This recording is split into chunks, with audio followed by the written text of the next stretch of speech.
All right, listen up, agents. Welcome to your mission briefing. Today, we are initiating a massive exam extraction protocol. You are a secret agent, and your primary target, your mission, should you choose to accept it, is to extract maximum marks from a highly hostile Cambridge computer science pass paper in 20 minutes or less. We are specifically targeting the Cambridge AS and A-Level 9618 syllabus, but the extraction strategies we're decoding today are absolute game changers, whether you're tackling 0417, 0478, 0983, 0984, or 2210. Now, to do this, we're unlocking one of the most notoriously rigorous sections of the entire paper, the Database Management System Query Processor. Imagine you're sitting in that exam hall, the clock is ticking down, the pressure is on, and you are staring at a massive 12-mark question. I want you to picture two candidates. First, we have Alex. Alex is the kind of student who overloads every single answer with raw, unfiltered computer science facts. They just dump every textbook definition they've ever memorized onto the page, but there's absolutely zero analysis. Then, we have Sam. Sam is incredibly smart but constantly rushes. Sam completely misses the specific command word requirements and just writes down the first thing that comes to mind. By the end of this explainer, you are going to see exactly why both Alex and Sam end up with their papers covered in red ink, and more importantly, how you are going to avoid their fate. Now, why are we focusing so heavily on the query processor today? Because we managed to intercept a direct piece of intel from senior examiners. They explicitly noted that the difference between a B and an A star in computer science often comes down to how well you understand this exact topic. Let that sink in for a second.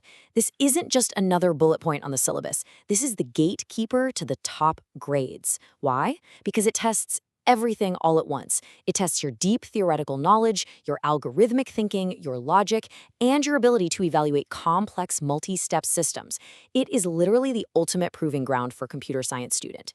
If you can master the query processor, you prove to the examiner that you don't just know how to code, but you understand how the machine actually thinks and processes data under the hood.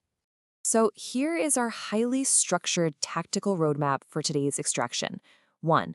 Core principles and architecture. 2. The procedural framework.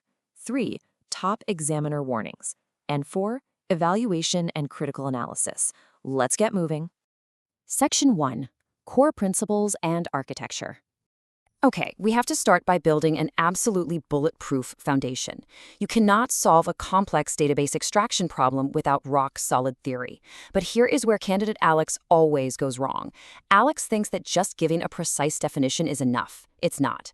The theoretical architecture of the query processor does not sit in a vacuum. It rests on 3 critical pillars. Yes, you need precise definitions, but you also need to understand causal relationships. What causes the optimizer to choose one path over another? And the third pillar, this is the secret weapon, the absolute key to unlocking the A-star, is integration with other syllabus areas. Principal examiner reports continually highlight that candidates who reference cross-topic connections achieve significantly higher marks. You need to show the examiner how the query processor interacts with data structures, how it utilizes operating system resources for memory management, or how it relies on network protocols if it's a distributed database. It's like a giant puzzle, and you have to show them how all the pieces interlock. To pull this off, you need to understand the minds of the people marking your paper. When examiners read your answers, they are scanning for 3 distinct cognitive domains: knowledge and understanding, application, and analysis. And this brings us to the ultimate decoding strategy for command words. If a question says state, that's just knowledge. But if it says explain or evaluate, you are in the application and analysis domains. This is where we deploy the Peel framework: point, evidence, explanation, link. Top-tier computer science students structure their answers by first making a clear point, providing evidence from the scenario, explaining the technical computer science principle behind it, and finally linking it back to the overarching system. It is a foolproof matrix from maximum marks. Now, before we dive into exactly how to apply this framework step by step, subscribe to our YouTube channel, Ace the Exams, at Ace the Exams IGCSE to excel in your Cambridge examinations. Click that subscribe button and hit the bell icon right now. Trust me, you do not want to miss the advanced tactics we drop every single week. Let's move to Section 2, the procedural framework. This is where we unpack the method mark strategy. You see, Sam, our second candidate, always loses marks here because Sam rushes to the final answer. But examiners don't just want the answer. They want to see the procedural framework. They want to see your footprints. We use a standardized 5-step sequence that guarantees you capture every single available process mark. Step 1, identify the key elements from the given scenario. Step 2, apply the relevant DBMS principles to those elements. Step 3, execute your analysis with clear, step-by-step documented working. Step 4, verify your results. Think of this as a built-in sanity check. And step 5, present it all in the correct format with the proper, highly specific terminology. If you skip straight to step 5, you are leaving massive amounts of marks on the table. The process is where the method marks live. If your logical sequence is invisible to the examiner, your marks will be too. It is that simple. Drilling even deeper into that procedural framework, practical application demands intense algorithmic thinking. When a query is parsed, optimized, and executed, it's essentially an algorithm running in real time. You have to explain that algorithm with absolute precision. This means demonstrating step-by-step decomposition. You have to break the query down just like the DBMS does. Lexical analysis, syntax parsing, semantic analysis, building the query tree, generating the execution plan. You also need to demonstrate appropriate data structure selection. Why use a B-tree index over a hash table in a specific scenario? You need to discuss efficient code implementation and have a rock-solid plan for rigorous testing. You are essentially reverse engineering the database engine on paper. You take the raw marks and you transform them into green check marks by proving you understand the exact mechanics of the system. Section 3. Top examiner warnings. This is the classified intel. Now, for the insider access, we have analyzed the principal examiner reports, and we have identified the exact traps where even strong candidates unexpectedly blow their cover and lose marks. Trap number 1, confusing cause and effect. Examiners report that students frequently mix up the chronological and logical sequence within the query processor. For instance, candidate Sam might rush and describe query optimization happening before the SQL syntax is even parsed, or they might completely confuse the role of the DDL compiler with the query execution engine. You cannot optimize a query if you haven't validated that the tables actually exist in the data dictionary first, right? You must know exactly what triggers what in the processing pipeline. It is a strict chronological flow, and mixing up the timeline is an instant red flag to an examiner. Trap number 2 on our hit list is forgetting boundary conditions. When you are asked to test or evaluate a query process, it is remarkably common for students to only describe the happy path. You know, what happens when everything works perfectly, the data is clean, and the server is fast. But examiners want to see that you understand edge cases. The real world is messy. What happens if the query tries to access a null value? What if the specific table being queried is currently locked by another transaction? What if the network drops during a distributed join? If your answer doesn't mention how the DBMS handles these boundaries and exceptions, you are putting a hard ceiling on your grade.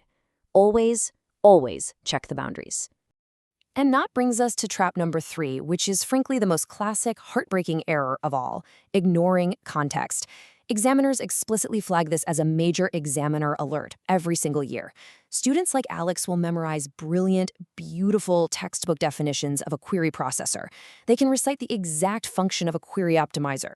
But then, they write down a generic answer that is entirely disconnected from the specific scenario given in the exam paper.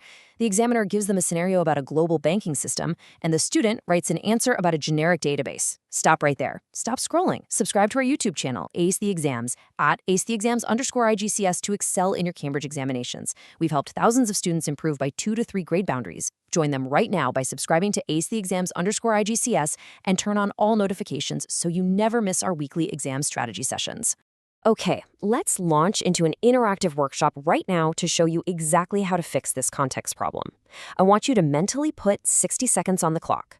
Picture a generic answer. It lists isolated facts. It accurately describes query parsing, sure, but it completely ignores the prompt.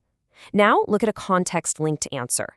It takes those exact same facts but applies them directly. If the exam question is about a busy hospital database managing critical patient records during an emergency, your answer must explicitly link the query processor's actions to retrieving those specific patient records efficiently. You don't just say the optimizer chooses the fastest route, you say the heuristic optimizer utilizes the patient ID index to instantly bypass sequential scanning, ensuring life-saving medical history is retrieved within milliseconds. Do you see the difference? One is reciting a textbook, the other is solving a real-world problem. If you had 30 seconds right now to write a perfect paragraph, you would use that Peel framework we discussed earlier to guarantee every single sentence links back to the hospital. Always link to the given scenario. Section 4. Evaluation and critical analysis. For our final extraction phase, we shift from simply identifying mistakes to mastering the higher-order critical analysis that securely locks in the A-star. Top-scoring candidates demonstrate what we call evaluative thinking. This means you don't just provide one answer, you consider multiple solutions. If there are two ways a query could be optimized, say heuristic optimization versus cost-based optimization, you must discuss both. You analyze the trade-offs. Maybe the cost-based optimizer finds a better execution plan, but it takes more CPU cycles to calculate that plan initially. You have to acknowledge the limitations of your proposed solution. Nothing in computer science is perfect. And above all, you must justify your final decisions with hard evidence extracted directly from the scenario. If you can argue the pros and cons like a senior database administrator, the examiner has no choice but to award you top marks. So here is your ultimate cheat sheet recap. The complete computer science answering system comes down to 3 phases: deconstruct, solve, evaluate. First, you deconstruct the given information. You decode the command words and break the scenario down into logical steps. Next, you solve. You systematically process that data using the Peel framework and your deep knowledge of the DBMS. Finally, you evaluate. You check your outcomes for reasonableness. You look at the time management matrix to ensure you haven't spent 20 minutes on a 4-mark question, and you make justified recommendations. If you structure your longer exam answers around this sequence, deconstruct, solve, evaluate, you are directly answering the higher order assessment objectives every single time. You are effectively hacking the mark scheme. To lock this entire framework into your brain, I have a final challenge for you. I want you to create your own unique mnemonic using the first letters of the query processing sequence: parsing, optimization, execution.